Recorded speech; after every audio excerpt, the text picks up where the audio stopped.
Tennessee is on a bit of a skid, losing 5 of their last 6, while Dallas has been flying high since Dak Prescott returned, averaging an NFL best of 36 points per game. Rookie Malik Willis will get the start for the Titans. So far, he's thrown for no touchdown passes and has racked up 3 interceptions in just 3 starts.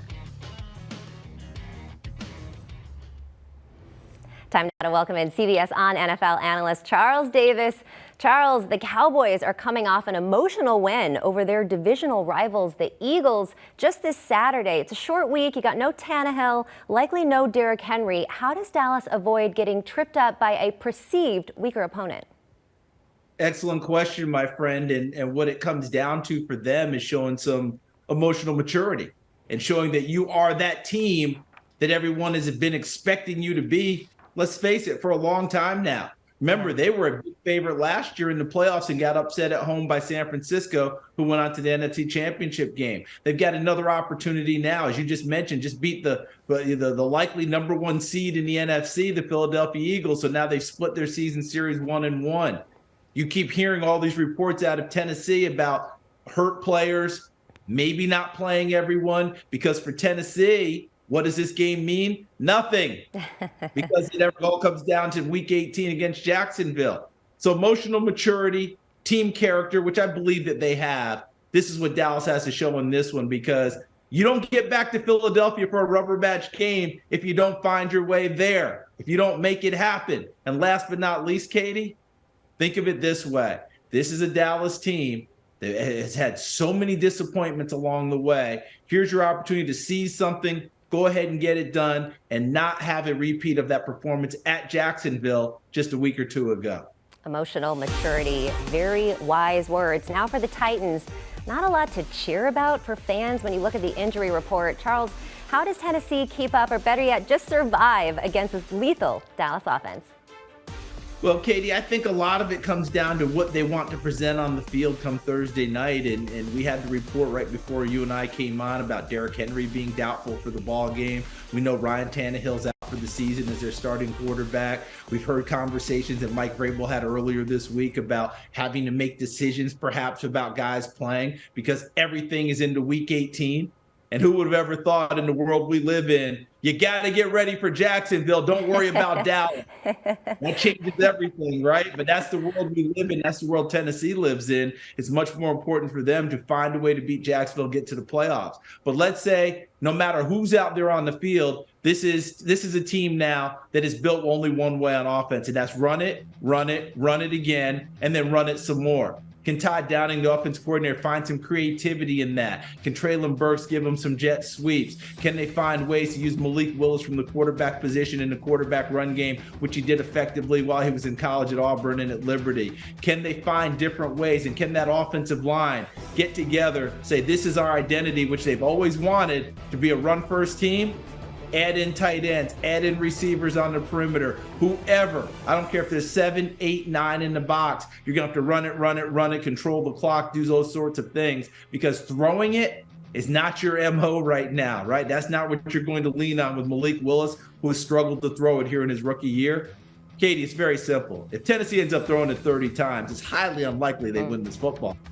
They've got to find a way to run it no matter what's presented them, no matter what fronts, boxes, you name it. Find a way to run it and be effective that way.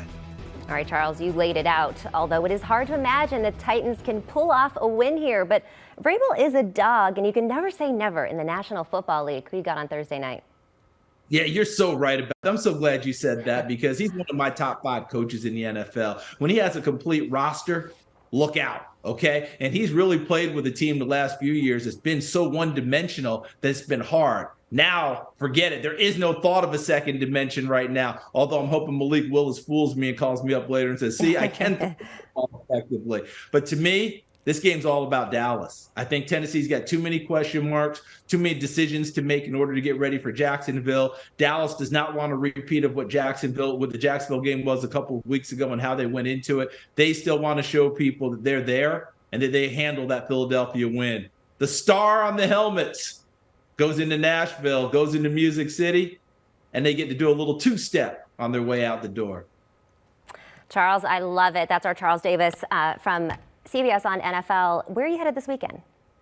I am headed back to New England with my partners Ian Eagle and Evan Washburn and the rest of our crew. Miami Dolphins visit. If you're a pro wrestling fan, this is a version of loser leave town match. This will be fun.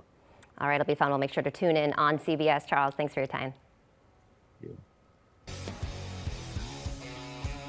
So the Cowboys have the most 40-point games in a two-season span with 9. The only people who have more are the Broncos in 2013 and 2014. Now for the betting perspective, let's bring in our Sportsline analyst and data scientist, Mike McClure, to the show. Mike, so many question marks on the Titans roster. It's slim pickings for props. What's a prop you like for Dallas? Yeah, for Dallas, I'm going to be focusing on Dak Prescott. We're going to go under his passing yards here, under 235.5. Really, whatever you can find it at. I'd play it all the way down to 215 in this particular game. There's no motivation for Tennessee to win this game. It really doesn't mean a whole lot to them. All that matters is staying healthy. So I don't think they're going to push Dallas too particularly hard in this game. I also think Dallas is going to be set up with some short fields as the Tennessee offense struggles to move the football or turns it over with Malik Willis back there.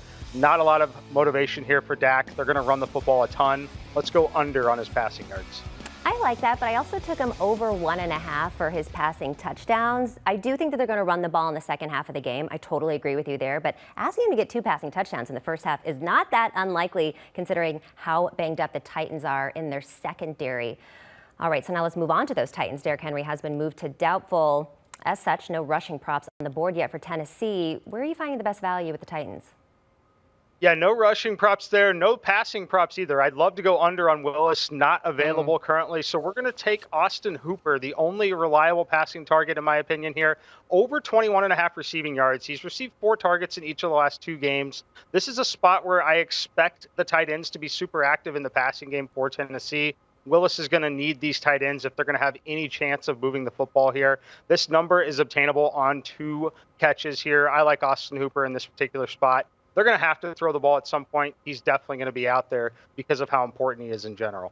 I agree, and I would love to take Willis also for a pick, considering he has 3 already this season. Now for a game bet. Dallas laying 12, up from 10 just earlier this afternoon. Public, of course, hammering the boys with over 80% of tickets and money, over under 40. What do you think? Yeah, I'm going to isolate the first half here. Like you, I like Dak Prescott early in this game. I think the Cowboys come out, put up points early in this game, and then coast to a win. I think the friendly number here at 6.5 in the first half, not laying a full touchdown, I think that's the best way to look. I think that if the Titans get anything going, it's going to be when the defense is a little more relaxed, when the game is in hand here, potentially leaving themselves open to a backdoor cover at a huge number of 11, 12, maybe 13 by tomorrow.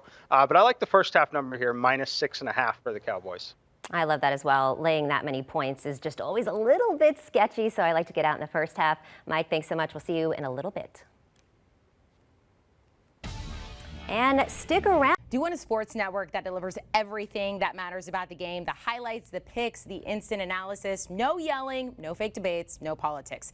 Hit the subscribe button and never miss a moment.